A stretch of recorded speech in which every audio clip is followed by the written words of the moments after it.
ladies and gentlemen, and welcome to the Flatout Racing Network's continued coverage here of Season 6 of the Talladega Nights Shake and Bake Series as we get ready for our third race of the season. Drivers got a little bit of an off week last week, and now no rest for the wicked as the entirety of November will be here every Saturday night as we push towards the end of the regular season and the playoffs. I'm Seth Cole alongside of Kyle Matthews, and Kyle, coming into tonight, obviously you had that off week last week, so you come in a little bit more rested, I guess you could say, mentally for this race, but does that maybe just kind of up the ante in terms of aggressiveness as well? Everybody itching and ready to go. Yeah, they're definitely ready to go. An off week like that kind of does two things for you right there. It does, make everybody feel a little bit more refreshed, but they're used to racing almost every week, and I don't know if an off week is really what these guys want. I'm sure they're antsy to get back going here tonight, so it should be interesting to see.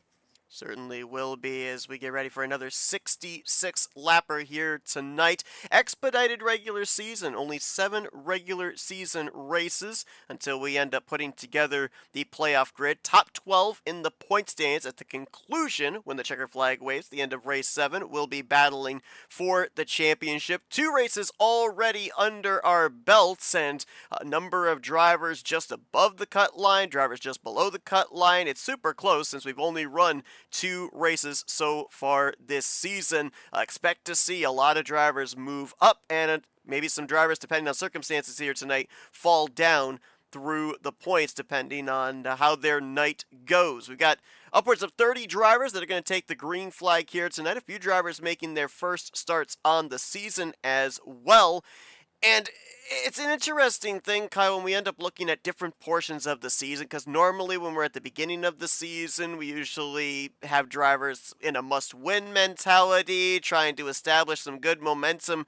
When we start to creep into races 3, 4, 5, we've been able, for the most part, to figure out the track, figure out the car, figure out the setup, figure out the drivers that we're racing around. This is where we start to get to the portion of the season where everybody tends to do what we call big picture race, and normally when that happens, pit road usually comes into play in a big way.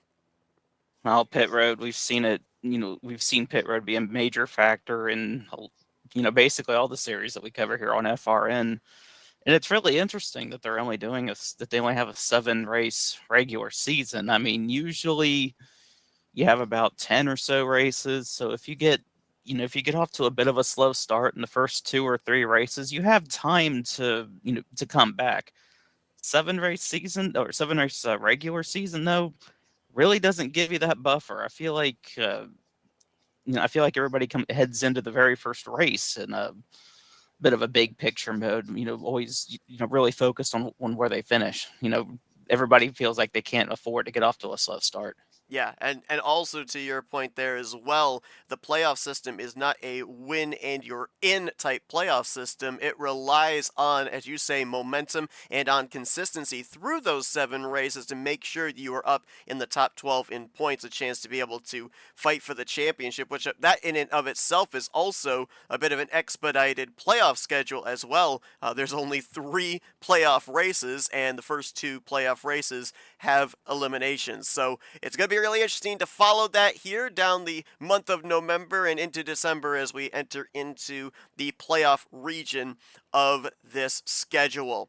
We have 2 drivers that have formally gone to victory lane here so far in the first 2 races. One of them is in the field here tonight. One of them is not in the field here this evening. We'll be documenting that here in just a moment, but I believe that we are ready to introduce the drivers that are going to take the green flag here tonight. So we will head up to the driver's room and get you tonight's starting lineup for race number 3. Channel switched. All right, here we go. These are the drivers that get ready to take the green flag here tonight at Talladega Nights Super Speedway, race number 3 of Season 6. Starting first, driving the Black Rifle Coffee Chevy Camaro ZL1, Rodney Sullins, Bentonville, Arkansas. Starting second, in between 2 legends, Ken Roberts in the 55 Chevrolet. Starting third in the 00 Chevrolet, Jiff Chevrolet, Kelly Causey from Agricola, Mississippi.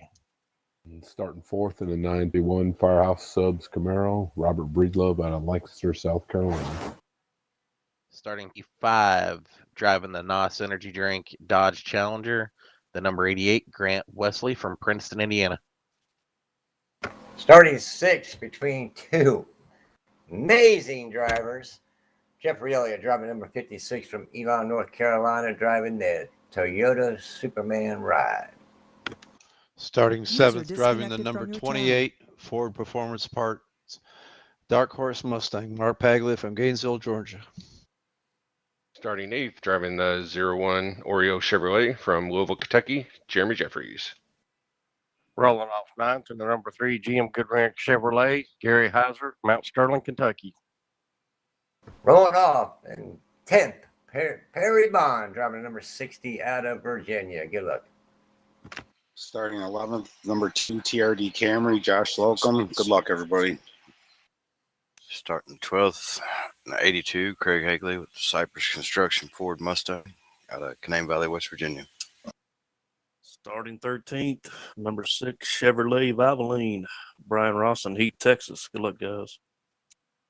P14 out of Lewis, Delaware, driving the Dick Insider Chevy Camaro, number 22, Greg Palmer. Number 15, driving the 43, Bob Dixon from Macon, Georgia. Starting 16th, the 110 Mallow Cup Ford, Terry Bombard from Willimantic, Connecticut. 17th, driving the number 27, Bob Pumpkin Sire, driving the U.S. Army Throwback Cadillac out of Freeland, Michigan. Starting 18th, the 510 OSU Ford Mustang, driven by Stephen Brandstetter from Ranelette, Oklahoma.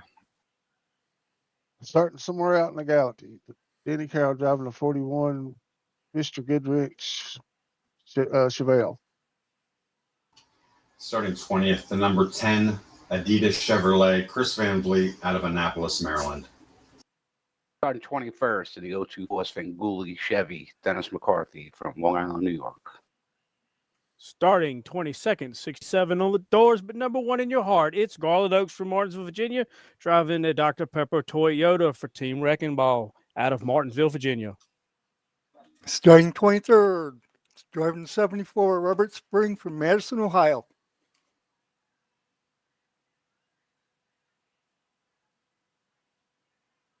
Starting 24th will be the number 71, Chris Wills. Starting 25th, the number 66, KD Huntsberry from Orrington, Maine. I'd like to wish the drivers good luck and also like to say hello to my granddaughter. She loves you guys racing on FRN, Natty Huntsberry. Rolling off from the inside of row 14, 7-11, John Godfrey, Cornelius, North Carolina. And starting 28th, the number 9, Blaze Doritos Dodge, Chris Elliott out of Mooresville, North Carolina. Starting 29th, car 7, Stephen Morrison from Edmonton, Alberta.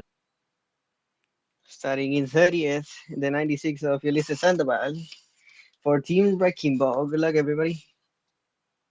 Starting 31st, number 29, Brian Wolf driving the Dixie Rebel Chevrolet.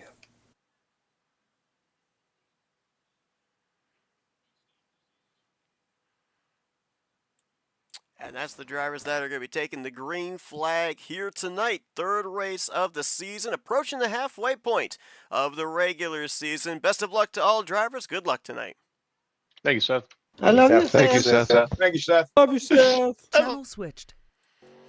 So getting ready to go racing here tonight. You heard the 31 drivers that'll take the green flag in this one. As mentioned, the odds are in favor of a different winner here this season. Rodney Sullins, who starts from the pole position, won the first race a few weeks ago. He did miss the last race, however, so he finds himself 22nd in points. 2 weeks ago, we saw Jessica Lorley go to victory lane. This past Thursday night, we covered her final full-time time start here in NR 2003 online racing in that race at RTG's Talladega Challenge Series. She comes into tonight the points leader, obviously not in the field here tonight. We will have a new points leader, but those are the two former winners so far here on the season, and so far it's been all Chevrolet. So what do we think, Kyle? What are the odds of the bow ties going 3 for 3? Well, they're pretty good, but honestly, at a super speedway, you really can't count anybody out or any manufacturer out. So we'll see what happens here. Coming in, you talk about Rodney Sullins, and Thursday night he went to victory lane in that Talladega Challenge race, so bringing a little bit of momentum into this race. Certainly is, and he's got himself good starting track position. Most importantly, that #1 pit stall. If we end up having pit stops under cautions here tonight, drivers talk about that launch. All you got to do is crawl about maybe 2-3 feet to that pit road exit line, and you can end up sniping a driver that may have been leading most of the run prior to that caution. So we mentioned the fact that 12 drivers will make it into the playoffs. The 12 drivers right now above the cut line would be as follows. Jessica Lorley, as mentioned, last winner here a couple of weeks ago. Points leader coming in tonight, Denny Carroll, 2 points back in second. Chris Elliott in third. Grant Wesley fourth. Brian Wolf in fifth. Garland Oaks is sixth. Katie Huntsbury in seventh.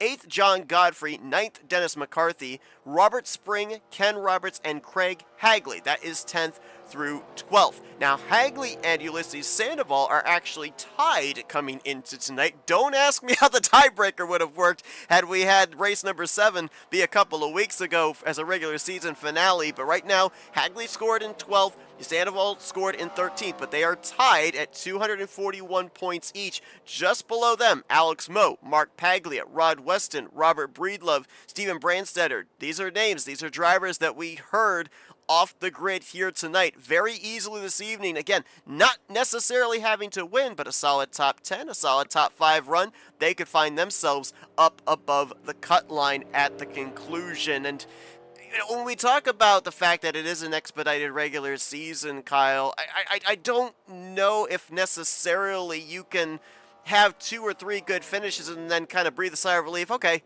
I'm good. I could play a little bit of defense now. I think the points, with it being only 7 races, are going to continue to remain as close then as they are now. Yeah, I don't think anybody really has a mulligan to say leading up to the playoffs here.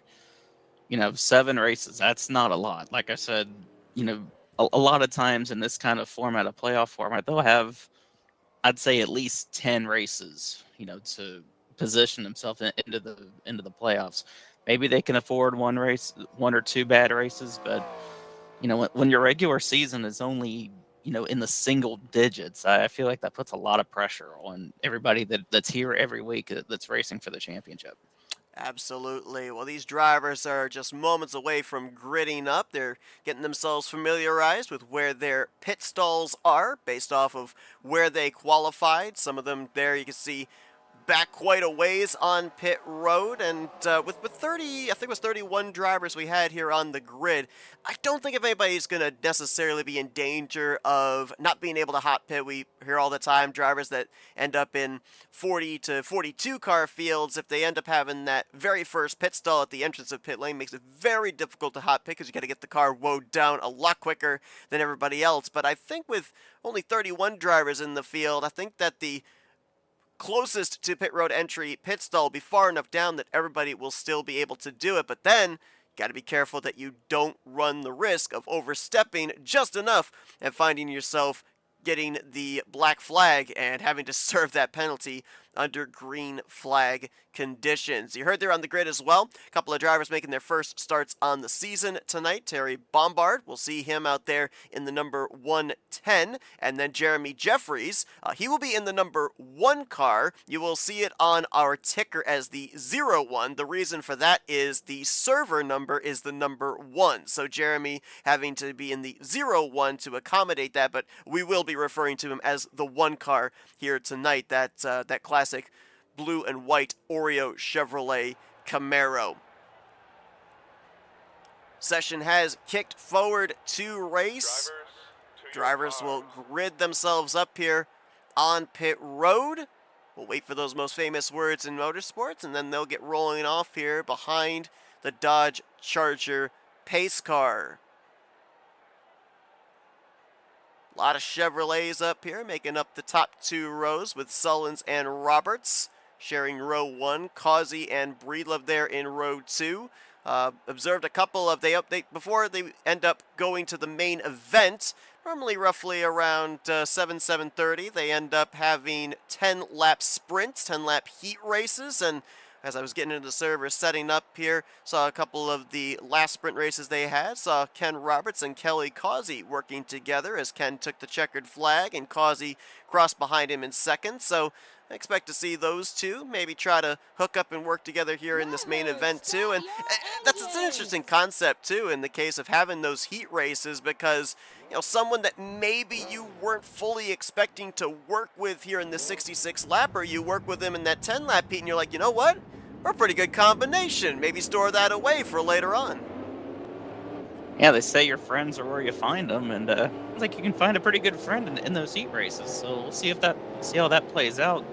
See Ken Roberts and Kelly Causey not starting too far from each other. In fact, just one row apart. We'll see how quickly they can get hooked and see if they can do anything. And I believe we may get a race restart. Someone might have lost a gear here rolling off the grid. So we'll rack them up here and we'll do it again. Rodney Sullins, as mentioned, he is the driver that took the first checkered flag this season 3 weeks ago, but he is currently not in a playoff spot. He is 22nd in points. That's because he did not partake in race number 2. So while he's got that victory, he certainly wants to get those max points again here tonight to move back up into the top 12 in the point stands. He was obviously winning race number 1, the points leader going into race number 2. So far this season, in the first 2 races, 36 drivers have taken the green flag. 31 of them taking the green flag here tonight, as we should, in just a few moments, get the command and get them rolling off once again. If you're brand new to Super Speedway racing here in NR, specifically at a track fashioned after Talladega Super Speedway, they run the CTS physics, which means it's based off of the Craftsman Truck Series. The fuel consumption is a little bit higher than it would be if we were running Cup physics, so these drivers, they will have to start thinking about fuel 18, 19 laps into a run. And we'll see if we end up getting those long enough green flag runs here for drivers to start considering that during the course of tonight's race. The CTS physics also provides a much bigger suck up than you would see like with Cup physics or GNS physics, which are like the Xfinity Series cars right now. So it just creates a much more competitive field, I guess you could say. Both of us have ran with CTS physics. I've had a lot of fun with running a super speedway race with those physics. So always puts on a pretty good show. Not only that, but the combination of setup and track here as well. We've been able to enjoy double wide, 3 wide, and on occasion 4 wide racing here. Don't know if they'll get that crazy here tonight, but the one thing we know about super speedways is expect the unexpected. When you end up seeing a race tonight, if you tune in next week, do not expect to see the same race. It always seems to be different. It could be a survival fest in the closing stages with a big wreck on the last lap. It could be a fuel strategy race. We've seen a little bit of everything here. As you mentioned, we've covered a lot of Super Speedway series here on FRN, and I'd like to say we've seen it all, but I'm not sure that'd be an accurate statement. Yeah, every time we think we've seen it all, something always seems to surprise us, and it's really funny that you bring up, how each race is a different race from the week before, which is surprising, especially in a series where they only run on one track. You would think these guys have it figured out, they know what to do, but every single race is different, and then it just makes it even more exciting. It's the beauty or the curse of super speedway racing if you're a driver. But to your point, it makes it causes a lot of excitement for us, the fans, to be able to observe. All right, looks like everybody is good to go. All gears working. Rodney Sullins, former winner on the season, looking to be the first multi-time winner in Season 6, as he'll bring us down here to the green flag, and race number 3 of the Shake and Bake Series is green.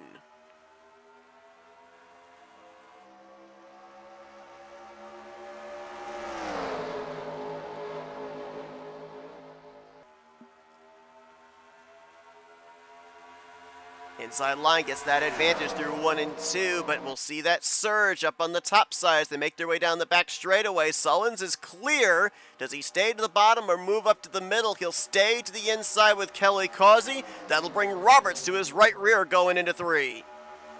Already trying to get a third lane going on the outside. I can't tell who that is leading it right there, but that didn't take long at all. That would be the 82 of Craig Hagley up there. Also has the 6 of Brian Rawson, the 22 of Greg Palmer. Mentioned Terry Bombard making his first start on the season tonight. He's 4th in that outside line. And I believe Sullins led that first lap just barely. Scoring says 3 100ths was the interval of Sullins' splitter to the start-finish line ahead of Roberts. And speaking of Robert, how about Robert Breedlove? That Firehouse Subs Chevrolet up on the top side. He saw that momentum coming. He moved up in front of it, and it's going to push him at least to second, maybe to the lead, depending on what happens here off of 4. Kelly Causey moves up to the middle lane, abandoning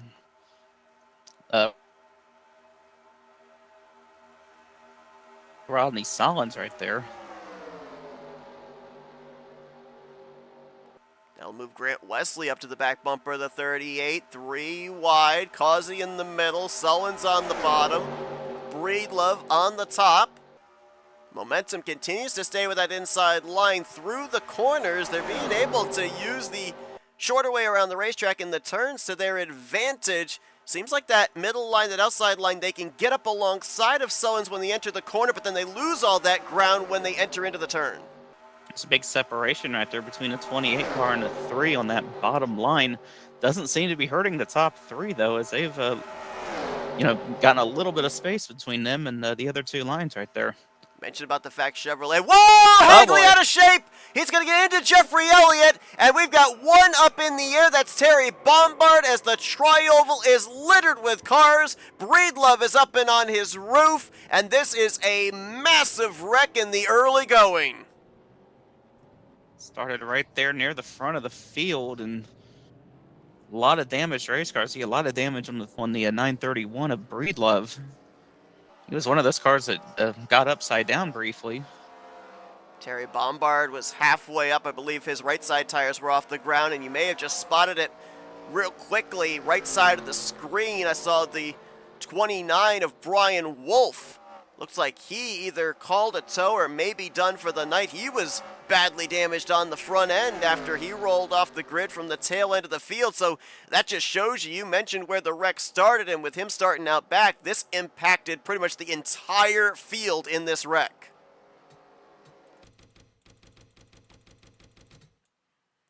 Let's take a look at what happened. First car I saw out of shape was the 82 of Craig Hagley, and it had all the potential look of maybe a bump in the tri-oval gone wrong.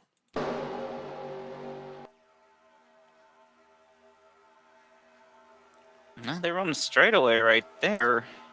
You saw that little bit of movement there, though. I'm almost wondering if our old friend Bumper Grab might have come into play. That little shift to the right and then back to the left. He might have had his back bumper hook the front of Brian Rawson. Yeah, that's one of the dangers when it comes to super speedway racing, bumper grab, where you go to bump draft the car in front of you, and sometimes that'll send you in a different direction that you weren't expecting. And I've had that happen to me many times before, and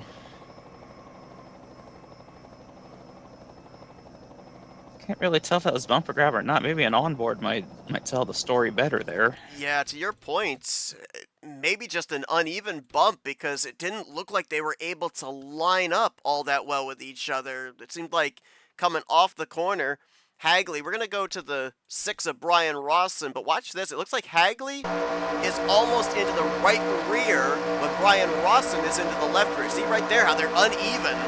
Oh, yeah. Mm-hmm.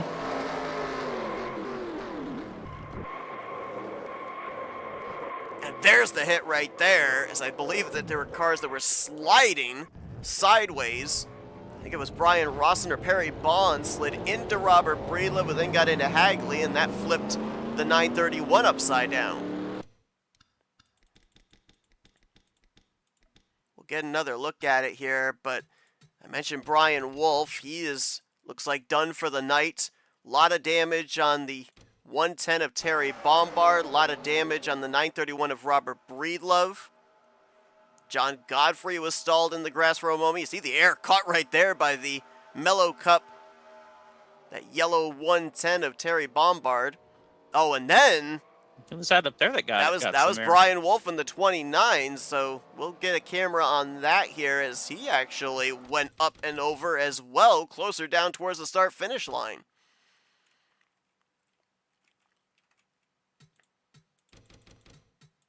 He had crossed the line 23rd last time by, was running on the bottom. Had it missed, had it missed, had it missed, and oh no, Bob Dixon back up the track. Absolutely nowhere to go. Wow. Man, that is a terrible feeling. You think you've got it missed, you think you're in good shape, and then just get completely blindsided like that. And Bob Dixon went up and over as well. So we saw right there what happened with the 29. Now let's show the 43 of Bob Dixon, the other side of it here. He gets a hit into Craig Hagley, spinning through the grass, not able to control the car. And this is only at about 80 miles per hour. The grass had slowed him down enough, but Brian Wolf had also been crawling through the field to get through. And it's amazing that at even that slow of an impact, the damage it did to both of those cars. And both of them had absolutely no trouble. They were just both along for the ride at that point. Massive, massive hits sustained here in the first caution of the night that started up inside, if not the top 5, the upper portion of the second half of the top 10. And several drivers now are going to be damaged and more than likely off the pace, depending on just how much contact they ended up sustaining in that massive wreck. Brian Wolf officially done for the night, as we documented. Bob Dixon had to call a tow back to pit road as he was turtled just in front of the start-finish line. He's lost a lap in the process. Craig Hagley, I believe he also might be in danger of losing a lap. I'm not sure if he had to call a tow or not. Everybody else that was involved have come down pit road. Most of them have come down for fuel only that weren't involved in the wreck, but there weren't that many of them that weren't involved, and then the rest came down for crash damage. Yeah, how many of these cars that were involved in this wreck are going to be, in fact, off the pace? I mean, we've seen before, a big accident like this, and a lot of cars will still somehow be up to speed and be able to run in the pack. They may not be able to, lead very well, but they can at least, stay in the pack and push if needed. It'll be hard to say, and we'll obviously have to wait till they get up to speed to know for sure. I would, if I'm compiling a list here, I would certainly have the 931 and the 82 potentially on that list, as obviously the 931 flipped over and the 82 took some big hits in that wreck. Maybe a possible question mark on the 110, but as you say, it's kind of a wait and see, because we've seen drivers with half of the car taken off and somehow, some way, they're still able to remain competitive. Interesting strategy here out of the 27 of Bob Sire. He'll be getting us back under green in that U.S. Army Cadillac. He's the only driver under this caution that did not come to pit road. Now, granted, this caution came out on lap 3, so maybe he's expecting we'll see another yellow flag and he'll be able to get back on the same strategy as everybody else, but he will have a fuel disadvantage to everybody else. Rodney Sullins will line up to his inside here in second place. Grant Wesley, Mark Paglia, and Kelly Causey are going to be the top 5. An update, Craig Hagley did return to the track, still on the lead lap. Bob Dixon is also back on the racetrack, currently a lap down. We'll see if he gets that lap back here, having to call a tow, or if he will have to wait for a future free pass lucky dog.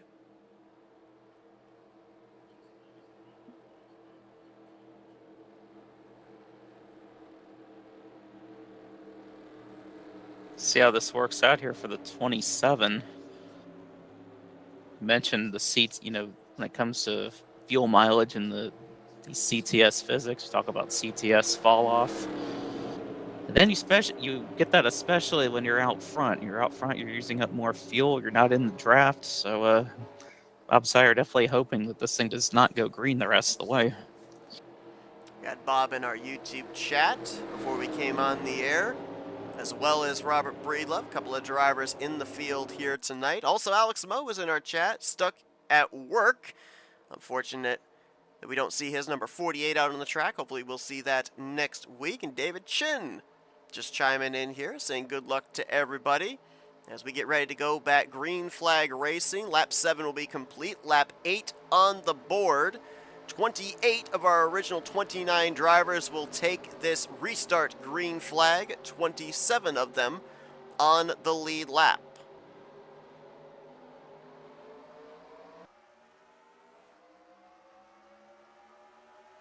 Kind of interesting, Bob Sire choosing the outside line here for the restarts. We talk about starts and restarts in super speedway racing, specifically here at Talladega, and normally you want to be the inside line on a restart so that way you can do what Sullins is doing here, get clear when you come off of 2, then you can make your choice of maybe going up to that middle line if the momentum's there.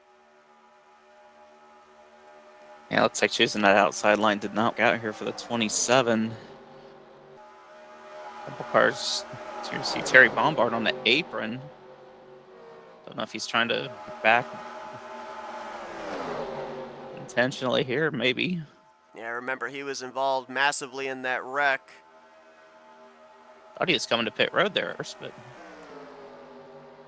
trying to get out of everybody's way as it would appear he is damaged and off the pace. Looking back there, at least for the time being, the 931 of Robert Breedlove looks okay. Granted, he's at the tail end of the pack, but he hasn't drifted out of the draft as of yet. Still hanging there with Dennis McCarthy, Chris Elliott, and Josh Slocum.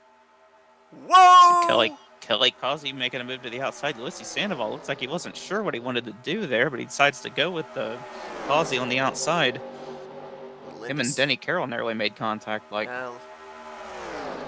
41 had to go down below the yellow line, which is legal if you are forced down there, and it certainly looked like he was forced down there with the 96's indecisiveness on the back straightaway. Here comes Jeffrey Elliott with a massive run. He's going to pull up to the right rear quarter panel of Denny Carroll. Garland Oak's going to move up there with him, so Elliott will lead the middle line. Third line back there as well being formed. That's Ken Roberts, who started on the outside of the front row.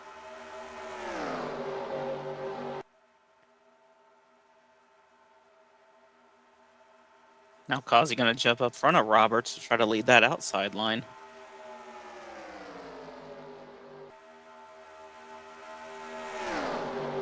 Inside line is gone.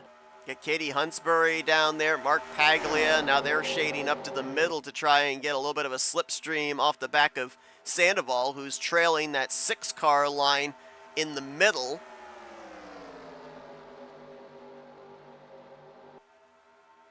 Now it looks for the time being like Sullins is pretty comfortable just running that middle line, everybody else running there with him. You've still got that outside line, which is now the third lane being led by Kelly Causey. The thing is, though, if you're the 38, you got to be aware you're leaving that entire lane open. If there's somebody back there that's got drafting help, if they make the dive to the bottom, you're kind of a sitting duck.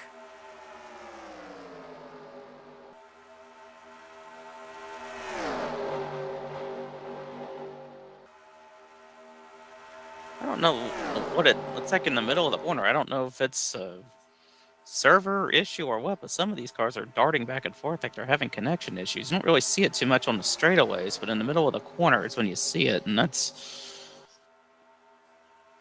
I can tell you from experience, that's a spectator thing. So I don't know what it is necessarily about cars in the corners at super speedways, but this tends to happen where we see the side to side. The drivers don't see it, but we end up seeing the side to side. I don't know exactly what it is that causes it, where it settles on the straightaway and then it happens in the corners. I don't know if it's like where the frames all kind of compact together or something, but that's a typical thing. So for everybody watching, these cars are actually not warping. They are not side to side, and it's just a weird thing that we end up seeing on the spectator side. I'm glad the drivers don't see this. There'd be a lot of nervous people out there. I don't think we'd see them racing as close to each other right Oh, now no. if they were seeing it.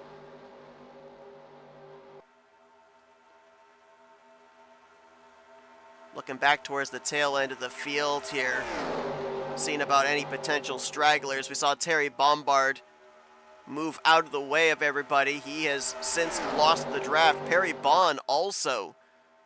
We saw him take a pretty big hit. He slid up into Robert Breedlove that caused Breedlove to flip over in that big wreck in the tri-oval. He's actually just brought his Red Bull Chevrolet to the garage area.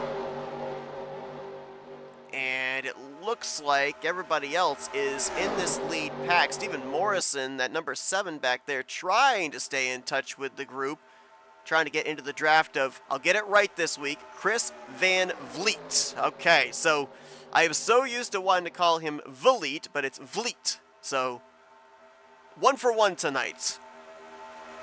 Chris Van Vliet. Yep. It's like fleet, but with a V. Not 2 syllables. Well, it's not the same guy, but... Yeah, right? Somebody... Oh, wait a minute. no, John Godfrey! Gets into Mark Paglia. Is this going to bring out a yellow? What in the world?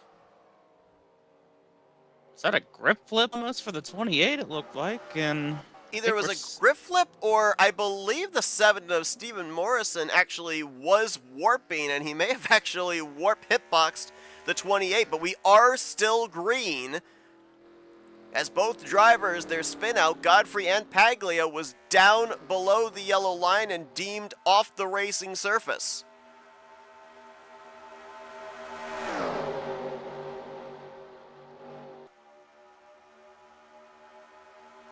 That's a tough break for both of those drivers here in the early going. Godfrey came into this race 8th in points. He was a total of 27 points above the cut line.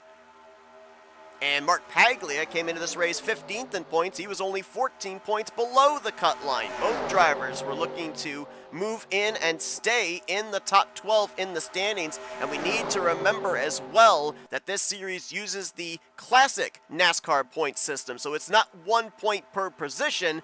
You can gain a ton just by gaining 2, 3, 4 positions on the racetrack.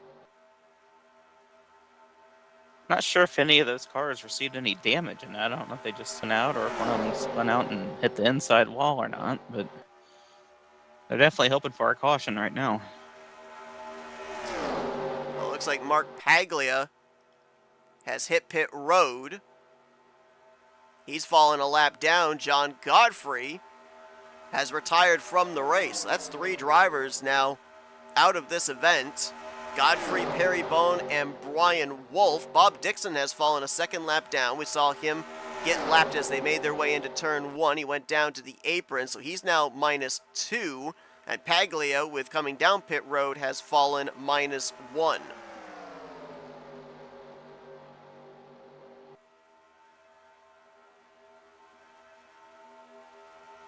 Also seeing some drivers back there. Stephen Morrison, Chris Van Vliet, and Chris Elliott trying to work together to draft back up to this lead group. Looks like that might be the 110 of Terry Bombard just up on the exit of the back straightaway as the field was thundering out of turn 2, so they'll be approaching his slow car momentarily.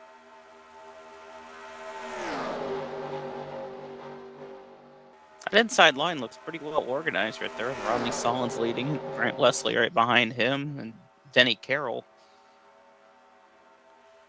Yeah, for a brief outside line, they've got... It's like there's a little bit of space in between Ken Robertson and the car behind him, so...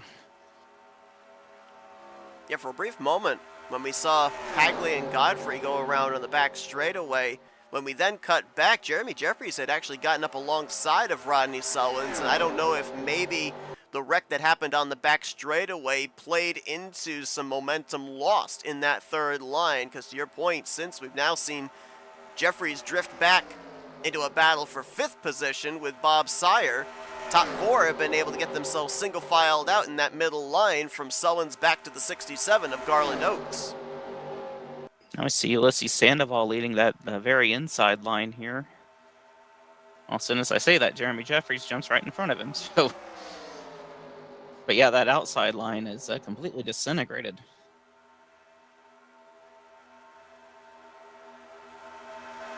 This could be twofold of drivers jumping down to the inside line. One, that lane is open. Rodney seems content to lead the contingency behind him in the middle groove. But two, we might be coming up on pit stops. I mean, you see the 27 of Bob Sire jump down to the inside line. He's going to have to pit pretty soon. He did not come to pit road under that yellow flag, so he's, if not this lap, probably going to have to pit in the next 1 to 2 laps. Everybody else, they'll be able to go another 3 or 4 laps, but hey, why not take the opportunity now to jump down to the inside line so that way you don't have to worry about it later on as those pit stops loom.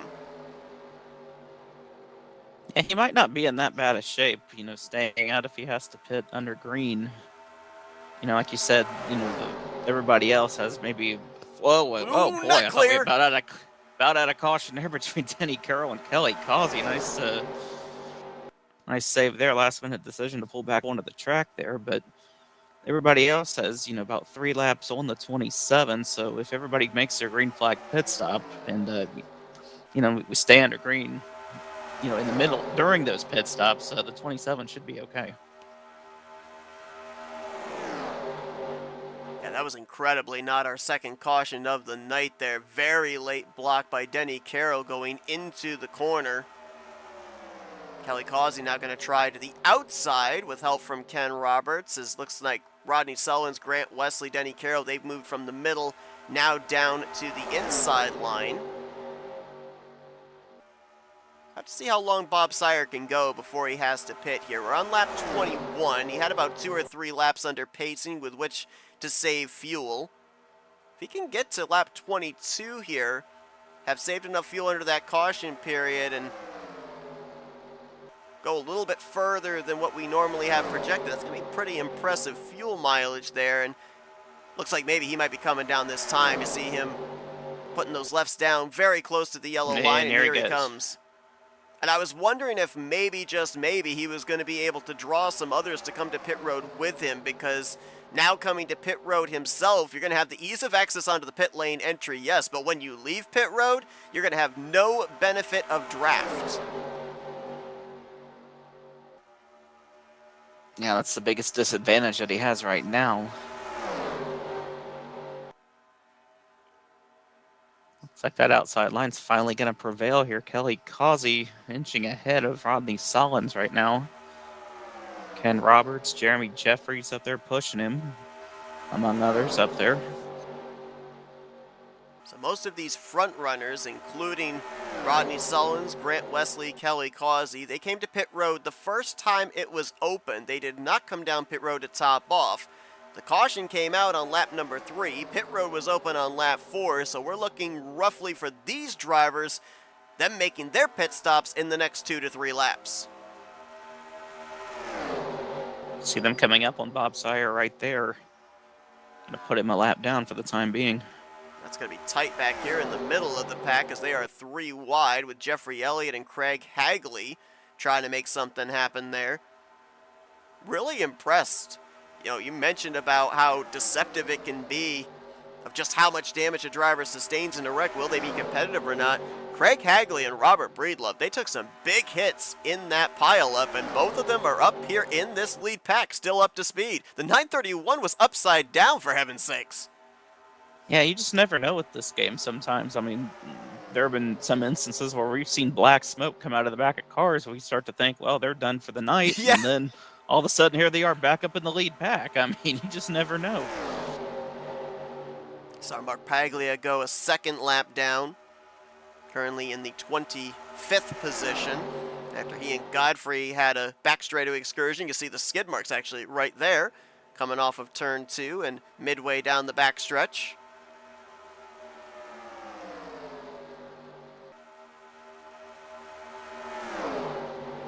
You also saw Bob Sire lose a lap as the leaders went by him. He's trying to stay with this group. If he can stay with this lead pack, it'll improve his chances of maybe still being in the lead pack once all these drivers come to pit road. Which I don't think we're far from that happening.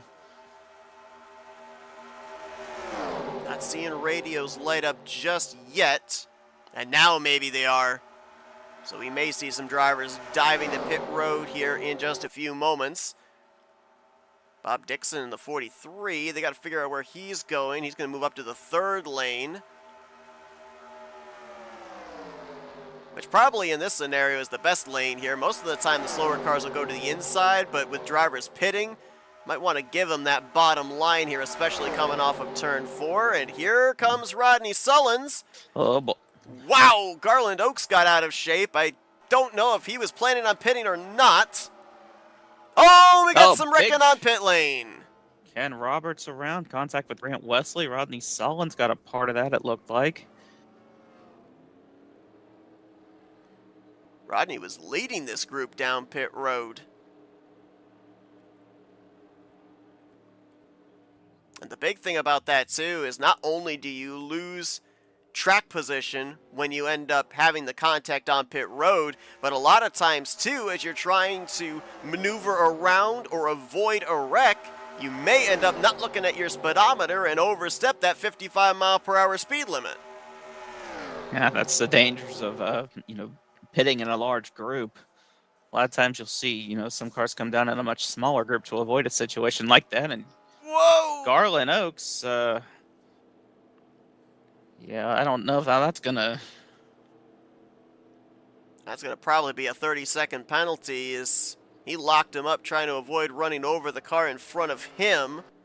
Remember in the last time by, it looked like he was going to come down pit road and made a last-second decision to stay on the track. So I don't know what's going on with his car, or if that was just 2 separate incidents. But Chris Elliott coming down pit lane. Robert Spring's going to tuck in line here behind Kelly Causey and Jeremy Jeffries. Robert was actually on the tail end of the lead lap, came down pit road ahead of the leaders of that first group, and now running behind the 00, he will more than likely cycle around off the lead lap.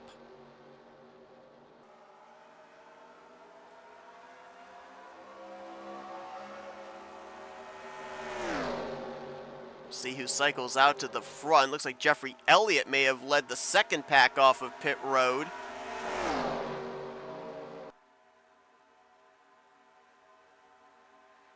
And Causey is going to fly by with the help of Jeffries and Robert Spring, but look at how much that first pack broke up after we saw that contact on pit lane. Only 2 drivers of that pack are currently up here at the front.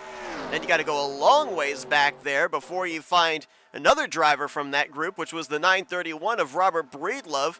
Then where the heck is everybody else? They're all back here in what's a second pack of about a little more than a half dozen drivers. yeah, before that round of green flag pit stop, we had about, 15, 20 cars that looked like in that lead pack. And now it's, like you mentioned, multiple, we have multiple small packs of cars, everyone trying to work together, try to get back up there. There's Bob Sire, who we saw off sequence with everybody else. Looks like he's going to get some drafting help in a moment. Katie Huntsbury working his way up there. Stephen Morrison, there's Ken Roberts, who we saw spun around on pit lane. Scoring has him right now in the 19th position. Grant Wesley's all by his lonesome in 20th place with Chris Elliott in 21st. Garland Oaks, looks like that was indeed a 30-second penalty for him. You see him all the way back here in 22nd, and he's right now the last driver on the lead lap. Robert Spring, Mark Paglia, Terry Bombard are all 1 lap down. Bob Dixon -3.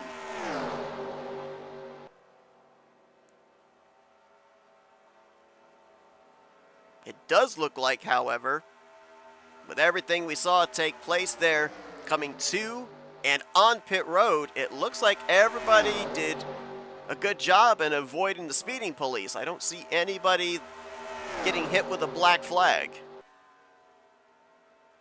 That's pretty impressive. I mean, despite, the issues that we saw on pit road this first time around. So this pack right here is what? 8 cars, I believe. They got a pretty good lead on that second pack. 8 cars, 7 of them on the lead lap. That third car in line, Robert Spring, he's fighting to be the first car 1 lap down, being one of those lucky dog positions. Mark Paglia,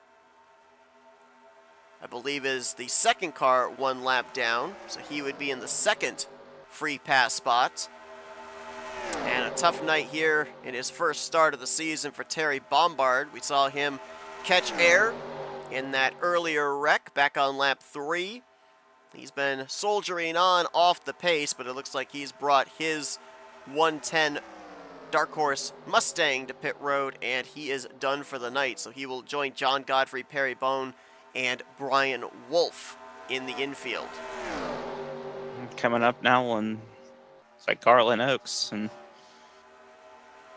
whatever issue that was he was having coming to pit road has been costly here as he's going to go a lap down.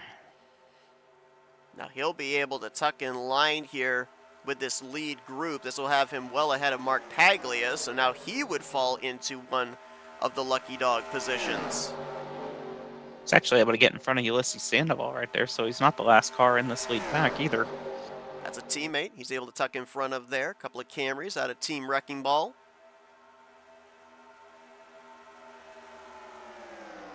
So we saw that round of pit stops with the 2 bigger packs between laps 23 to 24.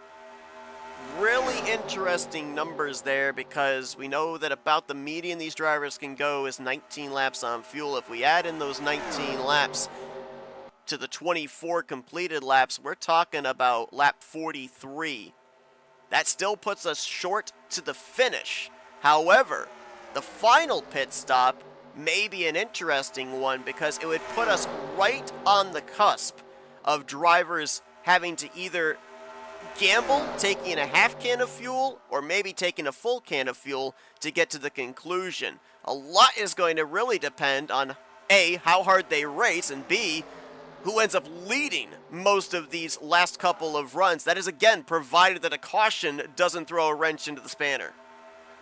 And the different amount of fuel, it may not sound like a whole lot. That precious time on pit road that you don't have to spend there can make a big difference, especially in the closing stages of this race, if it goes green all the way. Let's check in on that second group, see if they've been able to organize up any better to close up the gap. Denny Carroll leading this pack. Last time by for Denny Carroll and his group, they ran in the low 48 threes. The pack up ahead of them, they ran in the high 48 threes to low 48 fours. So they are slowly but surely chipping away. The problem is, though, they've got about 5 seconds they have to make up. With the amount of ground they are closing per lap, I'm not sure they can close up the 5-second gap before we get to the next round of pit stops, and we've already seen how the first round split the field up.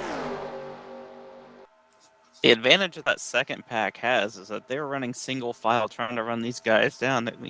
This lead pack, they've been doing a little bit of racing up here, racing side by side, so that's definitely going to help that second pack. As you see Jeffrey Elliott leading that inside line with Garland Oaks and Ulysses Sandoval. The other thing I've also noticed when it comes to super speedway racing, a pack of 5 or 6 can usually produce more speed than a pack of 12 or 13.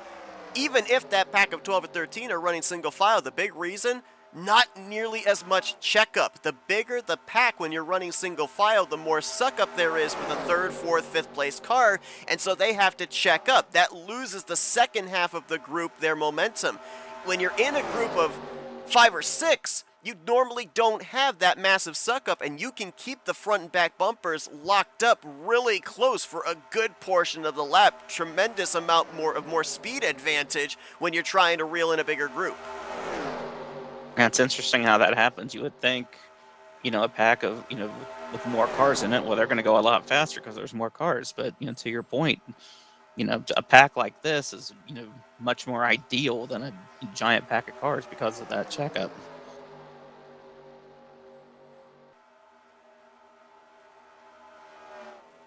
Mentioned about coming into tonight, 2 former winners on the season. One of them took the green flag here tonight via the pole. Led 14 laps so far here tonight. But Rodney Sullins right now back in that second group, currently scored in the 13th position. Odds at this point in time looking very much in favor of a third different driver going to victory lane here tonight. Kelly Causey showing the way. Jeffrey Elliott, or make that correction, Jeremy Jeffries right behind him in second. Then you've got a lap car of Robert Spring back to the third placed car, Brian Rawson. We saw him this past Sunday night pick up the championship in the second season of the ASR Super Speedway Series. And Craig Hagley is running in the 4th position. If you had asked me back on lap 4 if he was going to be up here in the top 5 with a chance of still winning this race, I would have said you were crazy. He would probably be thinking the same thing. I mean, I would be too if I was in that situation. I'd be thinking I'm, in really bad shape here. Just try to salvage what I can. But he's done a great job in that 82, and it looks like it still has plenty of speed left into it. So he's a contender right now. Jeffrey Elliott right now holding down the 5th position. Jeffrey coming to this race 20th in points. Be a big opportunity for him tonight to move up into the top 12 in the standings. And then the Team Wrecking Ball teammates behind him, Garland Oaks, who's currently off the lead lap. Ulysses Sandoval, who I mentioned coming into tonight, he and Craig Hagley, who are both up here inside of the top 6, came into this race tied for 12th in points. They had 241 points each. Not needing a tiebreaker here tonight. I would say both of them currently would comfortably have moved their way into the top 12 with where they're currently positioned.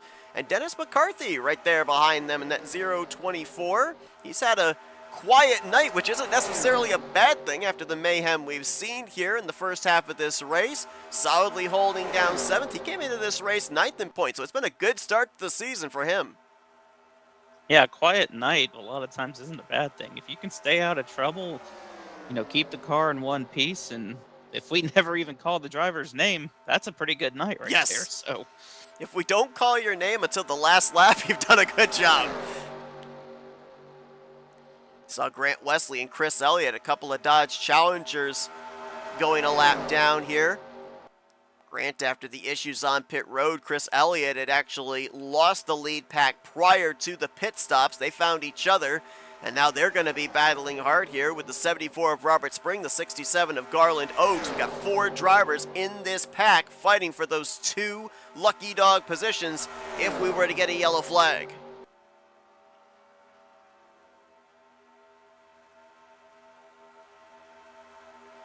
We're within the 5-lap window of when these drivers are going to have to start thinking about coming down pit road again.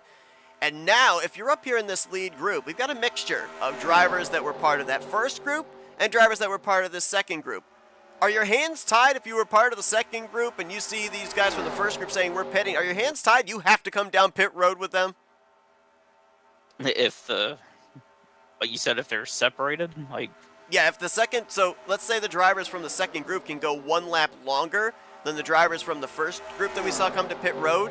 But in order to keep this pack together, even if you can go that extra lap, is your hand kind of forced? You got to come down pit road with the other guys here? Yeah, I definitely think so. I mean, you don't want to risk coming down pit road by yourself. Everybody in this league group right here is probably making deals with each other right about now. Just thinking about that. Robert Breedlove going to go a lap down there in the 931. We saw him up in the lead pack and up to speed. It looked like he was going to remain competitive. Maybe that was just when he had cars around him. Now that he's by himself, maybe the aero damage is coming into play, and you saw he wasn't even able to hang with this group.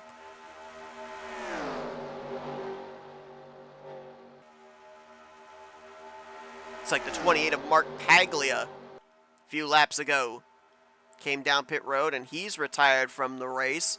It's a driver that came into tonight with a chance of moving into the top 12 in points. He will look to recover the points lost tonight and make a bid for a spot inside the top 12 next week. As you see, the drivers here at the front of the field, they migrated from the middle down to the inside line. That's the indicator that they're getting themselves prepared for green flag pit stops, and we're right in that window. Said right around lap 43 is probably when we'd see them come to pit lane here. Now, Causey's led most of this run, so he may have to pit a lap sooner. We could see them pit as soon as right now. Yeah, I find it interesting that, Kelly Causey has led the entire way since that first round at green flag pit stops. Jeremy Jeffries has been right behind him, being perfectly content running in the second spot. Haven't really seen a whole lot of moves for the lead. I mean, we have some guys on the outside line here trying to get up there, but looks like the 00 and the 1 are just pretty content of where they're running right now. With Bob Dixon, that roof damage, he continues to log laps here.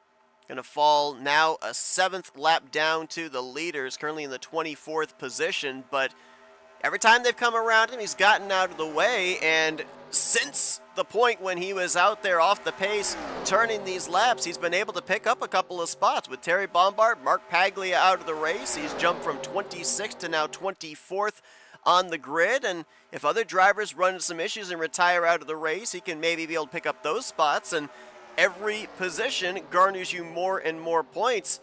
Bob Dixon trying to make his job a little bit easier once we get into the second half of this regular season, of trying to make his way into the top 12 and keep that spot in a playoff position. Takes you back to the days of NASCAR before they had the damaged vehicle policy. It's, if somebody were to run into trouble early on in the race, get involved in a wreck or something, they'd take it behind the wall, get the car repaired, go back out there, try to pick up as many points as they could, despite having an ugly looking car at the end of the race. So, all those points, made a big difference toward the end of the season, and we're kind of seeing that right here.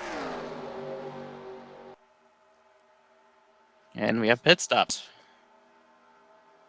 It's going to be Causey and Jeffries along of the lead lap cars. No, Causey got his right sides into the grass. Robert Spring's going to make contact as well.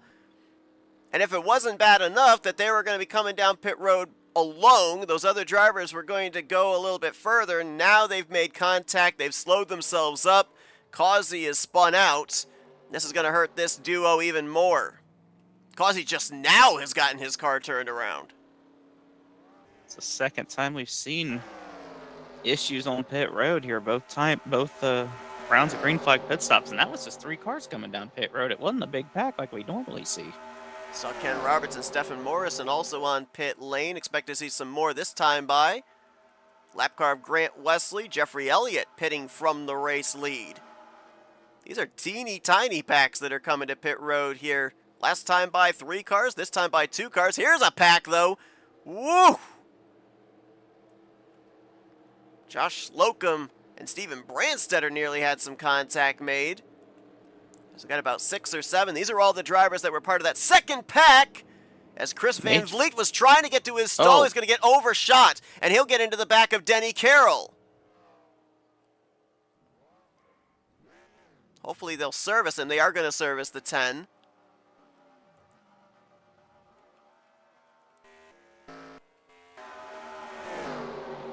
We say it all the time. Pit road is maybe as treacherous, if not more so, than the racetrack itself. As Brian Rawson into the inside wall under braking.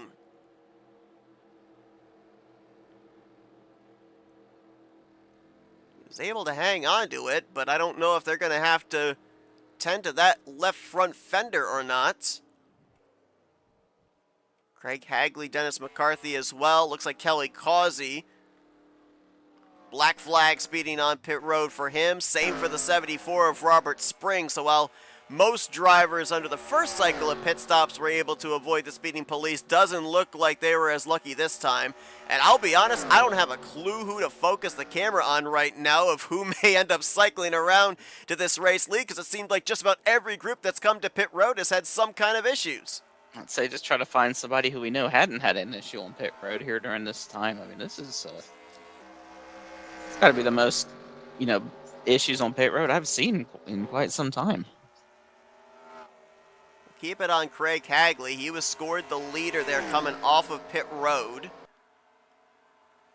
Brian Rawson, Ulysses Sandoval, Dennis McCarthy, and I believe Jeffrey Elliott there with the aid of the lap car of Grant Wesley. I think that's going to be your lead pack now. So what was our lead pack before? Was it 7 lead lap cars? Now make it 5. Yes.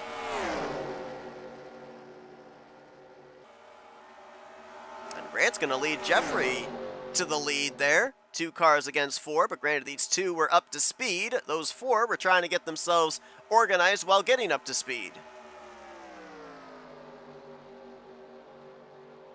Some pretty good distance they've put between themselves and the actual second place car right there. But they're going to get run back down by the cars behind them. Just waiting for scoring to update here. I believe when we were checking in that last time of that second pack, trying to reel in the first pack, they had to make up 5 seconds at that point. Scoring now shows that this pack of 6, with 5 of them on the lead lap, have over 8.5 seconds back to the second group, led by Jeremy Jeffries in 6th position.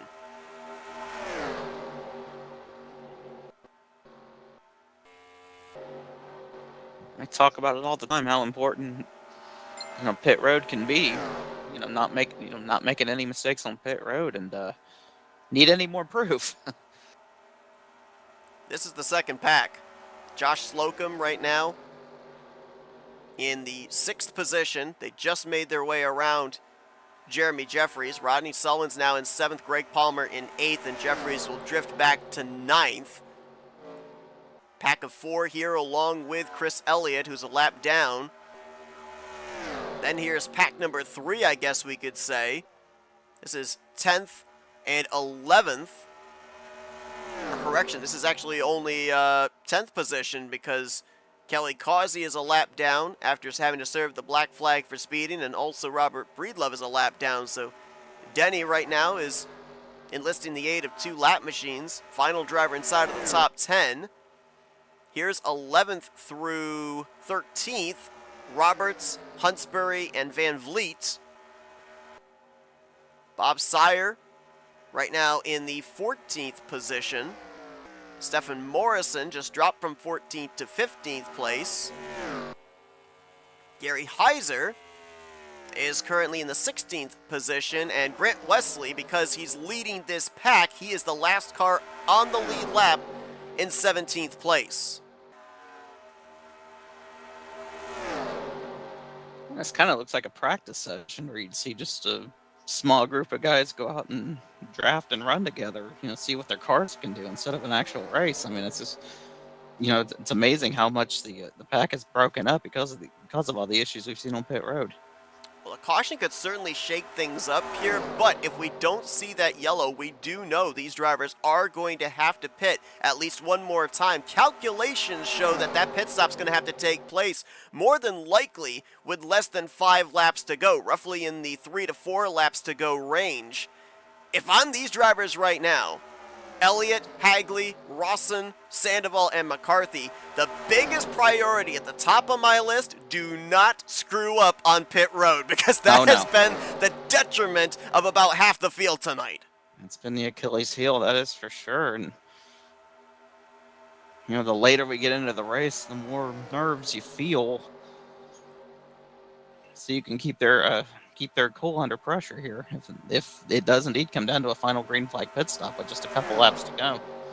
And how about what we just saw right there? Once the pit stop cycle completed, we saw Grant Wesley lead the charge for Jeffrey Elliott to go from what would have cycled him to 5th position up to the leader of this pack. Let's not lose sight. A lot of these cars, a lot of these drivers, while they may be a lap down, they are up to speed.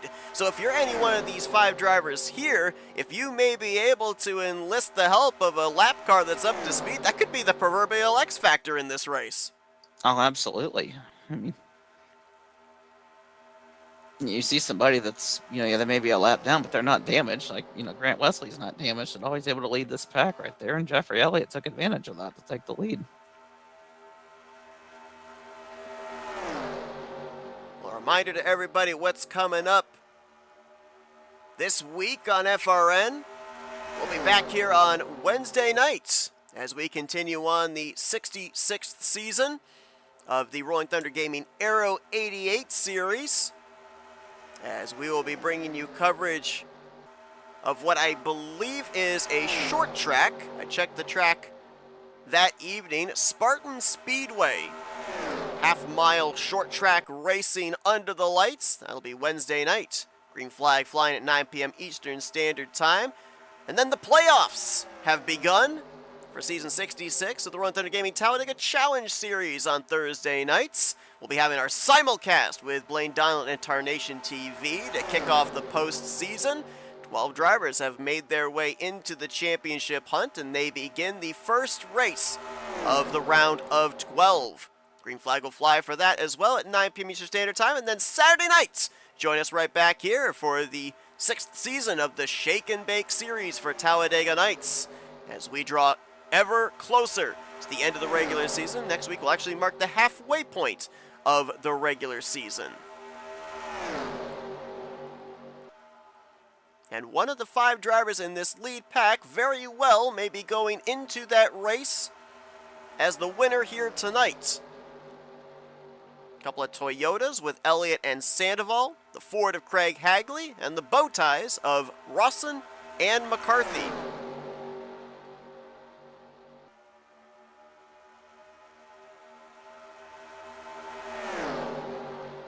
Fairly evenly distributed here, the manufacturers.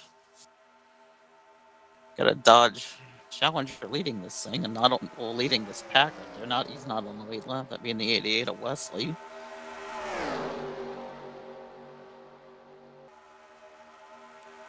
Tell you one driver who's not exactly disappointed to see Grant Wesley leading this group, and that's Chris Elliott. Why? Well, Grant Wesley, by virtue of being ahead of the leader, he's on the tail end of the lead lap. Gary Heiser is the first car 1 lap down, that 3 car at the tail end of this pack. Chris Elliott would be the second driver 1 lap down. So if we were to see a yellow with the 88 being out ahead of the 56, the 3 and the 9 would get the free pass positions. Helps all 3 of those drivers right there, so have to see if we get that caution. It's not as likely right now with all these small packs, but I'll tell you as well, what's going to be really hard to predict if things remain the way that they are is who the heck is going to be the points leader when we get to next week's race. We mentioned that Jessica Lorley, not in the field here tonight, came in the points leader. Denny Carroll, he's running by himself back in the 10th position. I don't know if he'd have enough of a cushion to be able to take the points lead or not. Chris Elliott's currently a lap down. Grant Wesley's on the tail end of the lead lap. Brian Wolf's out of the race. Garland Oaks is a lap down. Godfrey's out of the race. I mean, is it possible maybe for Dennis McCarthy, here in the top 5, came into this race 9th in points. He was 60 points out of the points lead. Is it possible a top 5 moves him from 9th to the points lead? I think it's quite possible the way things are going here tonight. I mean, if I was Denny Carroll and came out of this thing with a top 10 finish, I'd be feeling pretty good, but let's see how the points play out. I am definitely curious to see how it does. One thing I just remembered as well, talking about the projected laps that these drivers will have to make that final pit stop for fuel, we'd be entering into that vicinity of the race we call the point of no return also. We've got multiple lap cars, so we would end up having that extra lap. When we cross the threshold, the completion of lap 62, the next flag pretty much ends the race, and these drivers projected would have to come to pit road 1 to 2 laps after that. So, if you end up messing up on this money stop, more than likely, even if a caution came out, there's not enough laps to save because we wouldn't be able to get back green. It just makes this pit stop even more important here if it does indeed end up being a green flag stop with just a few laps to go. One thing that's helping out this lead pack, though, is the fact that the car that's leading the pack right now is not on the lead lap. Grant Wesley is the one using up the most fuel in this pack. So, the 56 car, Jeffrey Elliott's the race leader. He gets to save some fuel running right behind Wesley. It's a really great point, especially with the fact that Jeffrey Elliott, I believe he came to pit road a lap sooner than the other 4 lead lap cars behind him. So maybe this could help him get on the same fuel number as those others in this group. You gotta wonder too in terms of driver mentality, as looks like we got the 7 of Stephen Morrison coming to pit lane for his final stop of the night. You gotta wonder, do you come to pit road a little bit more conservative here to make sure that you don't get hit with a speeding penalty, or is there that driver mentality, that adrenaline rush where you're going to fight to be as aggressive as possible to make sure that out of these 5 drivers, you're going to be the one off pit road first? I think you need to fight that, that urge to be aggressive. I mean, it's, all the mistakes that we've seen on pit road tonight. If I was in that position, I would just be focused on getting just a good, solid stop in. We mentioned it at the beginning of the night. No 2 super speedway races are ever the same. This evening, lap 3, we had a massive wreck right down here in the tri-oval. Several drivers have been fighting, damaging off the pace here tonight. We saw a couple of drivers out of the race. But then after that, we have been green flag since that first restart. Pit road has played a massive factor into the outcome of this race. And we are left right now with less than 10 laps to go. We're about to approach 5 to go this next time by, with only 5 drivers left in the conversation for the victory here tonight. And we also had a multi-car incident that did not bring out a caution. We did. One on the back, actually a few. We had one on the back straightaway. We had one on pit road.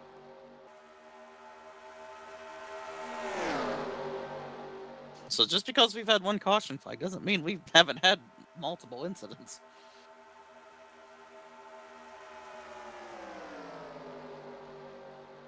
How long does Jeffrey Elliott wait? And the other 4 behind him, we know they all came to pit road on the same lap. Do we see all 5 come to pit road together is going to be the question. And for anybody wondering, no, I do not see any scenario where anyone's able to save enough fuel to get to the end. Everybody right now in this pack is going to find themselves at least 2 laps short. And I don't think that there was any chance that you were going to be able to save that much fuel in this small of a pack to be able to get to the end.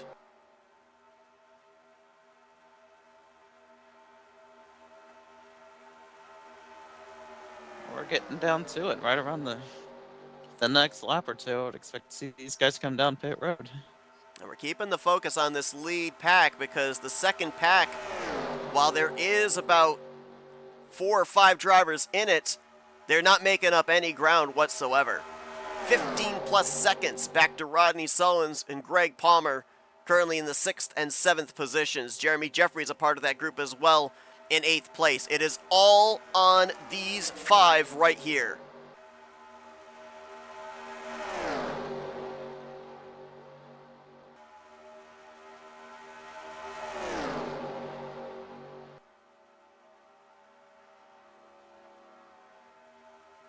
There's obviously the fact that it's a smaller pack right now. But I'm watching these drivers, trying to see if the pace is backing down a little bit, and it is indeed. The last time by, Jeffrey Elliott ran 0.6 of a second slower than his fastest lap. That time by, he slowed it down by another 0.2.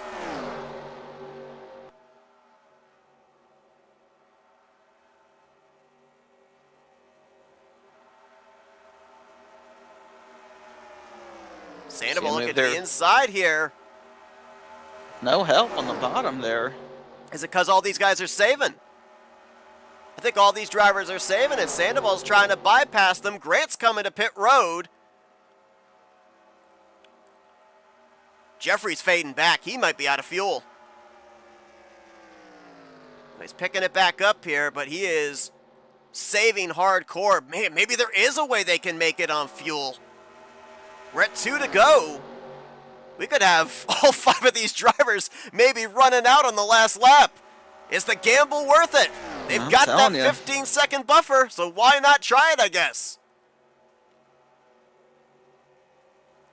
Well, best way to avoid issues on pit road, don't come down pit road. Exactly. Sandoval's got the lead right now. Hagley trying to get to his inside. Ooh, we can get into him! Oh, they do get together. Hagley around, Russell, McCarthy. Hagley's going to get away from all of this. The caution is out. The race will end under yellow. And Craig Hagley is going to come through the trioval where he was nearly flipped over back on lap 3. He'll receive the white flag and the caution. Now he'll throw in the clutch and try and make these final 2.66 miles under pacing. Well, there's going to be a lot of questioning about that finish right there.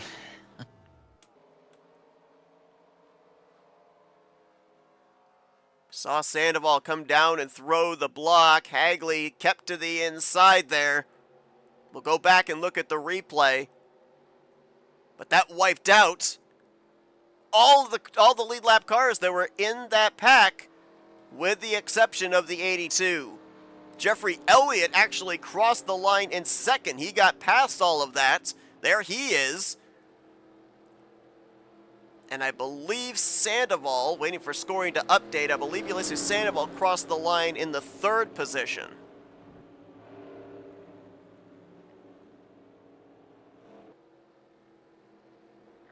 Like, could there be some sort of penalty? Like, if that's put on the 82, would he keep the win or what? Not sure. All See the the damage back end to Ulysses. damage. Yeah, he may actually have a tire down here as well, which is why he's up there riding the wall. Yeah, I think he's got no right front tire. Trying to limp that thing across the start finish line to finish on the podium.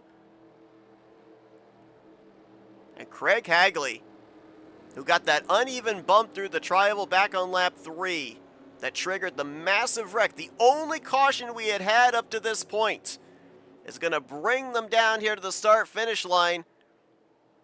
And a dark horse Mustang is going to take the checkered flag here this evening at Talladega Night Super Speedway.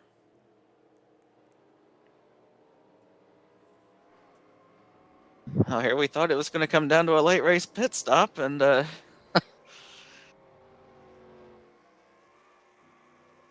they found a way to save enough fuel and then ended up being a wreck on the last lap or coming to get the white flag. So, man, this race had a little bit of everything.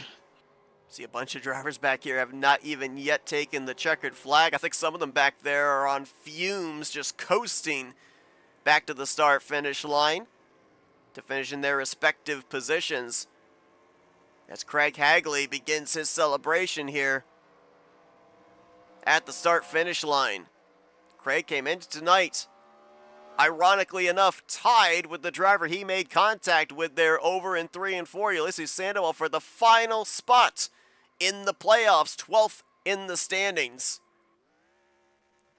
Both, I believe, are going to advance up into the top 12 here tonight, but Hagley will do so as a winner here in Season 6. Let's go back to turns 3 and 4. Take a look at this finish. Kind of looked like the agendas had changed on who felt they could make it on fuel and who couldn't. We saw Sandoval charge his way up there to the front. Hagley charged his way up behind. We're going to go to the chopper cam and see if we can dissect this.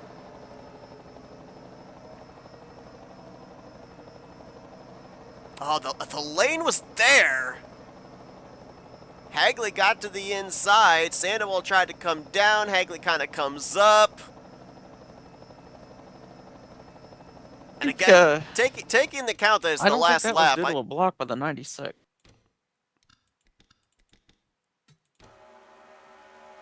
Let's take another look. Inside lane's open. It's tough to tell. I mean, the lane was definitely open. Yeah, can't tell. It looked like, at least from that angle, it looked like the 82 just never really let off him there, but if we go on board with the 82, that might tell the tale right there, but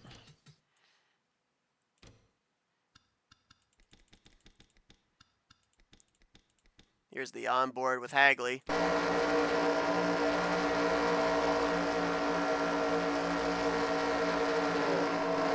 yeah, you just stayed on him.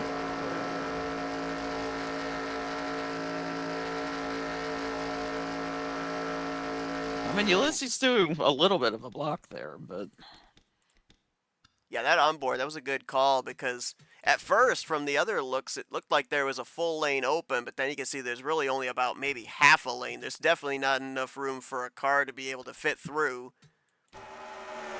And it did sound like from that onboard there was no lift out of the 82. There you see it again.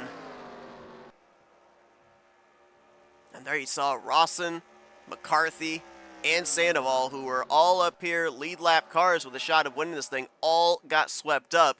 The 82 was the only one that was able to get away. We'll be showing you here your finishing results, and we are going to get a chance to talk with both sides of that incident as well, with Sandoval bringing it home in third place. Be talking with him, Jeffrey Elliott, and our race winner, Craig Hagley, our podium finishers here in just a moment. But as we show you the finishing results for Rawson and McCarthy involved in that as well, they still were able, they had enough time to get back to the start-finish line ahead of that second pack, and will still net top 5 finishes with Rawson in 4th and McCarthy in 5th. Rodney Sullins, who started on the pole position, actually was tied with, I believe, Jeffrey Elliott for most laps led here tonight, 19 laps in total, so they'll end up sharing some bonus points. He gets 6th. Greg Palmer will finish in 7th. Denny Carroll was able to bring it home in 8th. That might have him the new points leader going into next week. Josh Slocum and Katie Huntsbury, they'll bring it home in the remainder of the top 10. Jeremy Jeffries, his first start of the season, nets him 11th. Rest of the drivers here finished off the lead lap. Gary Heiser, Chris Van Vliet, Ken Roberts, Grant Wesley, your top 15. Kelly Causey, Stephen Brandstetter, Chris Elliott, Bob Sire, and Stephen Morrison were your top 20. Robert Breedlove didn't have enough fuel to get to the finish. He'll finish 21st. Multiple laps down was Robert Spring in 22nd. Garland Oaks 23rd. 24th for Bob Dixon. He was the last driver to finish the race. And then out of the race were the cars of Mark Paglia, Terry Bombard, John Godfrey, Perry Bone, and Brian Wolf. 29 drivers here tonight. Only 11 of them finished on the lead lap, as we ran about 60 of those 66 laps under green flag conditions, and pit road definitely played its part. Let's head into our FRN post-race wind down and dial up the drivers that finished on the podium here this evening. Let's kick it off by talking with our third place finisher here tonight, Ulysses Sandoval. User was moved to your Hey channel. Ulysses, Kyle and Seth up here in the FRN booth. Got a copy? Hey, what's up? Wild race here tonight. Maybe one of the most unusual races that we have seen, where we ended up having a pack, and then we had a medium-sized pack, and then we had a tiny pack of only about 5 drivers on the lead lap. I projected that you guys weren't going to be able to make it on fuel. You guys were able to save enough during the course of that run where it really came down to who had enough left in the tank, but obviously there's going to be a lot of questions about the move and the contact made over there in 3 and 4. You were the leader at the time. Can you kind of give us your point of view of what went down there in the closing stages? Well, you guys always like when I do wild moves. Garland and my teammates always say that when I do wild moves. When you saw that when I went from 5th to 1st on a single move, and that's something I learned I think years ago when we had a similar situation. Well, it was kind of different, but Grant and Jeffrey Elliott were there, and I was there. There's just the 3 of us, and Jeffrey had a black flag, so he was gonna go to pits, and so you instinctively you go high to get by him, but I get low, and and Jeffrey and I got by him before he got to pits. So so yeah, when Grant announced that he was gonna pit, I was like, what if I repeat that move? I go from far back to the lead, just like that time. So that's what I did, and it did work. I went from 5th to 1st on a single move. What was your fuel looking like at that time? Because, Seth and I were up here. We were convinced it was going to come down to a late race pit stop with just a few laps to go. And then all of a sudden, everybody's able to stay out. And like you said, you went from 5th to 1st. Were you confident in your fuel mileage on the way, or were you just, throwing caution to the wind and thinking whatever happens, happens here? Well, according to my numbers, I was a little bit good because as far as I know, there's no there's not such a big fall off when we talk about fuel. So because that's something that Jess had told me that there's a CTS fall off, but it's not really something. Doesn't feel like your fuel falls off on this track at least. So yeah, once I looked, it looked that I was good on gas. It might went down, but who knows at this point? So I just went for it. See, if nobody was gonna make a move, I just went for it. At least it's gonna be first if we all run out of gas. I stayed out the longest on all pit stops. I just stayed out the longest. I saved gas, and that was pretty much it. On the last run, I was good on gas. I'll tell you what, tonight, and I kind of mentioned this at the beginning of the evening, when we start to head into the middle portion of a regular season, we see more and more the importance of execution on pit road. And for the most part, you and those other drivers that were up in the lead pack here tonight, that was the reason. The execution on pit road. We ended up seeing drivers get hit with speeding penalties. We saw contact and spins on pit road. You drivers that were up there in the lead pack in the conversation for this win were drivers that were able to avoid those calamities. Do you think that's going to continue to be a trend going forward here as we progress towards now the midway portion of the regular season and the home stretch towards the playoffs as well? The execution on pit road being maybe the most crucial point of these super speedway races. Yeah, when you go to pits, you first identify the group that is speeding. If you're gonna stay it out and there's a group of certain people that you know are not the best at hot pitting, you just avoid those. So that's something that you always think about when you pit. Am I gonna pit? Am I not gonna pit? I mean, this group pulls away from the field every time they exit on pits. I might as well just go with them, and that's what you do. You go with the selected group of people, at least a few people who you know you're gonna pit safely with. Because I lost Garland. Garland and I were gonna pit the same time, and I lost him because of a late break. He had trouble. He wrecked with somebody else, and yeah. And with the other groups I pitted with, well, some got wrecked, some had speeding tickets. Actually, one car wrecked in front of me on that last stop. It's a good thing that they didn't lose much ground. Well, you definitely, as you say, you didn't lose ground. You gained a ton of ground up there in the conversation late. You came in tonight after 2 races right on the cusp, right on that cut line of 12th in the standings. This podium finish will certainly vault you up into the top 12 as you look to preserve that spot for the remaining 4 races of the regular season. Congratulations on the great run here tonight. Great fuel strategy as well in the closing stages here as well. And before we let you go, Ulysses, the floor is yours for thank you, sponsors, and shoutouts. Thanks, guys, for bringing me here. That was a wild race, a good race. That's the race we all like about when we talk about plate racing, great flag stuff, and all. That's what I like the most about these Talladega races. And yeah, a big shout out to all my NCRA friends, my Team Wrecking Ball teammates, and the broadcasters. You said Kyle, and the other broadcasters such as Michael, and also a big shout out to Lil Jess. Jessica retired yesterday, and she was the leader on points over here. So it's kind of sad to see her name just going down in the standings after she won her last race over here. So big shout out to Lil Jess. And yeah, hopefully next time I get a better finish than this one. So better luck next time. Well, great run here tonight. Brings it home on the podium, does Ulysses Sandoval. Again, congratulations on a great job here tonight, the entire race, executing on pit road, bringing home a solid finish, and best of luck here the remainder of the regular season as you try and make a push for a playoff spot. See ya. User was moved Let's out of see your if we channel. can now get a hold of the drive that brought home second place here tonight. A couple of Toyotas making up 2/3 of the podium tonight. Let's see if we can dial up Jeffrey Elliott.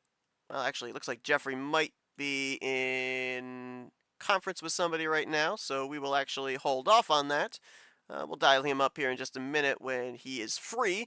So let's actually go down to victory lane and see if we can get a hold of tonight's race winner, Craig Hagley. User was moved to your Hey, Craig, channel. Kyle and Seth up here in the FRM booth. You got a copy? Hey, what's up, guys? Man, I'll tell you what. User joined your There was a channel. point in this race where I thought that more than likely a lot of the drivers involved in that wreck back on lap 3 may not be able to remain competitive, and you were right in the middle of that massive pile up through the tri-oval. Next thing we know, we turn around here, second half of the race, you're up there in that lead pack. First off, were you as surprised as us that that car was still as competitive as it was and in race-winning form? I was shocked it didn't have any speed to pull out and really push and go anywhere, which is probably what led to having as good a fuel mileage as I did. Was I just couldn't get out and go nowhere. I just had to stick in line and follow. So talk to us about that fuel, because when we were working the calculators up here, I had you guys pitted the last time around when I was expecting, and after that I was thinking, these guys probably going to find themselves 2-3 laps short on fuel. We ended up getting to lap 64. You guys didn't pit. We got to lap 65. You guys didn't pit. I'm thinking, did they save enough? Just how good were you on fuel, or was there a scenario where maybe you were going to run out in the last lap? I had just enough that I could have probably come off of 4 and probably started to run out. I'd sit there and babied it and tried to save as much as I could. We come to pit road with 20 to go, and it was sketchy the entire way, but I stayed there in behind Grant and Jeff and tried to save as much as I could and waited there till the end to try and see if I could push it and go somewhere. Well, we obviously saw that different drivers in the pack, as we neared the end of this race, kind of had their points of when it was time to be full go. We saw you and the 96 make your charge up there to the front. Saw that unfortunate contact there in 3 and 4. We've already gotten the 96's side of it. What was your side of it there as the driver in second place at the time? I probably should have been a little bit more patient and figured out a better spot to pass him. But I mean, you block somebody three times plus, that's just part of it. But we'll just have to wait and see what the admin crew figures out on it. I can't make a call, so I guess I'll find out tomorrow on where we stand. Well, you came in here tonight on the cut line. You were 12th in the standings coming into this evening. Going to be a big points night if that win indeed does stand there. And obviously some good momentum here as well as we near the halfway point of the regular season. You break the Chevrolet's stranglehold so far this season on victories, putting your blue oval in victory lane, Craig. And before we get back to your celebrating, the floor is yours for thank you, sponsors, and shout-outs. Well, I want to apologize to you, man, for making the contact. We'll see where that goes. But I want to thank Rodney, Ken, Brian, Greg, Dennis, Mark, John, everybody on the team, and Jeff for everything that he puts on out here. It's great to be back with these group of guys. I hate to be in this position after how that went down, but I'm glad to be out here running with everybody. And thank you, Seth, for everything you do out here too, man. Well, Craig, congratulations on the victory here tonight. Some good momentum going into next week here in the remainder of the regular season. Best of luck next week. Thanks, buddy. And yeah, good job, Fords. Way to take down the Chevys. Yes, indeed. The Blue Ovals User was moved out of get your one channel. here tonight. I believe we now have our second place finisher on standby. Jeffrey, the guys here in the FRM booth, you got us. Good evening, gentlemen. Oh my goodness, that was a crazy race. 2 cautions. Not bad for caution count. First, that's I think the second one though, right? Or the first one, or maybe both of them. Really took a lot of drivers out of it, pretty much, and it was hard to see that. But we kept going. But no more after that. It's a pretty good race. I tell you, Steph, it was all about gasoline tonight. That green flag stop, I was going to go in with that bunch, but I was on the outside. I didn't want to do a Grant Wesley and Jeremy Jeffries. I'm not that experienced pitting from the second lane, so I got stuck out there with not going to make it back. You're already under one before you hit the strike, so I'm like, I ain't making it back, but I did, and pitted just perfect. I was putting, I think I was putting the last 30 feet to the pit stall. But I got out quick and great pit stop. And I had to lead there for nearly, 3 to go. And lap and a half short of gas. I'm like, I don't know what to do. Do I jump out of this line and just go high and find some other car, go to about 120 and try to win it that way. And that's what I did. And the yellow came out, and obviously Greg took the lead at the time when I did that. So that's how it turned out, man. But second place, I'll take that any day. Yeah, kind of interesting how the circumstances worked out. You ended up having to obviously fall back from the lead pack, and then we ended up seeing 3 of the other 4 lead lap cars wreck, and you were able to make your way by. The caution comes out. You're able to save the fuel there. We talked about the unusualness of the race here tonight, and obviously pit stops playing a pivotal part into that. Obviously, you were able to, along with a lot of those others, execute on pit road and avoid the mayhem. You mentioned about being that one lap off sequence with a lot of those other guys. Do you think that maybe kind of helped you out to avoid the pit road chaos that we saw this evening? Well, I didn't know exactly what happened in the pits with all those guys. That when I came back out, where's everybody at? It was just here I am out in first, and I didn't know Grant was a lap down, but yeah, you just kind of go with the flow. I don't get too much into the statsy stuff as a lot of these drivers do. I just, when I'm running out of gas, get close to it, I just go pit, and try to do the best pit I could. But I didn't know what to do. A lot of people, almost everybody, Palmer, everybody was talking about they're not going to make it. Now, everybody, I think the whole group had to pit, but some did, and I think some stayed out, and some of us made it. So, what a weird finish. Certainly was. I mean, the season's young. We just got done with the second race. We just started the third race here tonight. So the points are really close. You came into tonight 20th in the standings. If I can quickly do the math in my head, I believe you were a total of 35 points below the cut line. No, sorry, 45 points below the cut line. More than likely going to vault you, if not up into the top 12, certainly close to it. What does a finish like this here tonight do for momentum as we approach the halfway portion of the regular season? Well, I think I'm a pretty darn good Talladega driver wherever league I'm racing in. I mean, I learn from the best. And if you can just stay out of wrecks and not be wrecked and stay out of those big ones, I don't even like to be wrecked. If I get wrecked, I just feel like, your car's damaged, you're just not going to do well. But if you just stay out of the wrecks, man, I can finish these races pretty good. And I'm not the best pitter. I'm not bad, but I'm not the best. You just have to finish these races without being damaged or, being taken out. But and that's what happened today. I mean, I still got caught up in that first one. I don't know how, but I thought I was in the infield way inside, just doing loops. I'm like, I'm totally out of everybody's way. Before you know it, I still get slammed by a car here or there, but no damage. I'm like, oh boy, lap 2, I think it was, right? 2 or 3. But just kept trucking away, man. But I'm happy. Had a good race. I've been kind of down on Talladega. I think I've been wrecked out for the last 2 months everywhere I've raced. As you know, you broadcast most of them. Just out of nowhere, I get wrecked. And that gets old, and I'm trying to still love Talladega. But I tell you, when you get wrecked out every race, it becomes, I don't want to do this anymore. That's why we're starting that new series, starting up in a new year. Mix it up serious with 4 different tracks, big tracks, but it's not Talladega. It's something different, and I'm looking forward to that. Well, Kryptonite can defeat Superman, but the fuel did not here this evening. Jeffrey, congratulations on your second place run here this evening under the lights of Talladega Night Super Speedway. Before I let you go, floor is yours for thank you, sponsors, and shoutouts.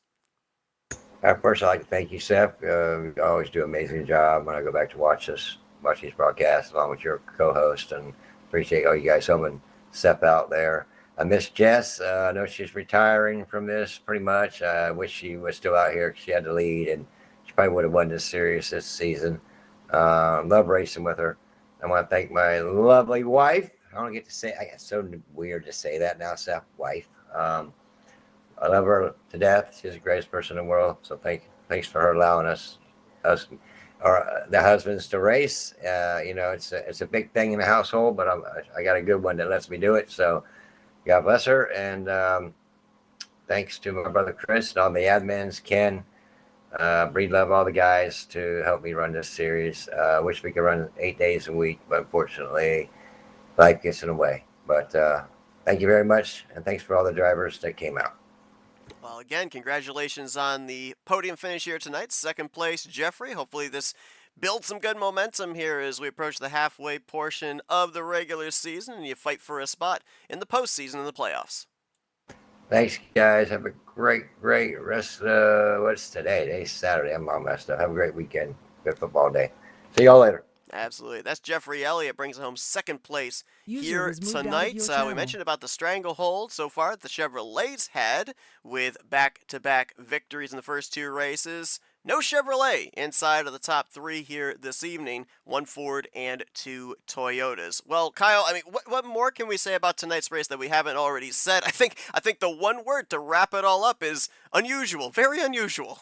Unusual, unpredictable. I mean, here we thought it was going to come down to a late race pit stop, and the pit stop was going to be the deciding factor. It has been the whole night, and what do you know? Everybody was able to make it on fuel, and we have a wreck coming to get the white flag. Just like you said at the top of the show, no race is the same as before, and I don't think I've ever seen a race that played out quite like this one did.